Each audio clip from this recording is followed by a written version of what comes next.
Inspect the main components of the clutch, such as flywheel, clutch disc, pressure plate, and release bearing. Inspection and removal of the pressure plate and clutch disc. Diaphragm spring finger height measurement. First, with the clutch assembly installed to the flywheel, inspect the diaphragm spring fingers for height. Using a special tool and feeler gauge, measure the height of the diaphragm spring fingers. Compare the measured value with the standard value specified in the shop manual. Pressure plate removal. In order to remove the pressure plate, lock the flywheel with the special tool.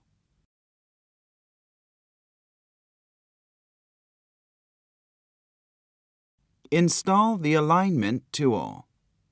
Unscrew the mounting bolts in a crisscross pattern in several steps. Remove the pressure plate, clutch disc, and the alignment tool. Pressure plate inspection. Inspect the diaphragm spring fingers of the pressure plate for wear at the release bearing sliding surface. Inspect the condition of the contact surface of the pressure plate. Is there wear, cracks, or burn marks? Inspect the pressure plates for warpage using a straight edge and feeler gauge. Measure clearances at least in 2 directions.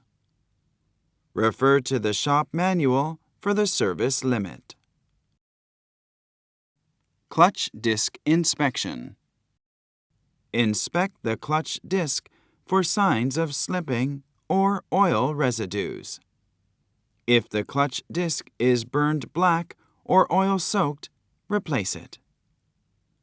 Measure the clutch disc thickness using a vernier caliper. Measure the thickness of at least 4 locations with equable distances. Refer to the shop manual for the service limit. If the thickness is less than the service limit, replace it. Inspect the depth of each rivet.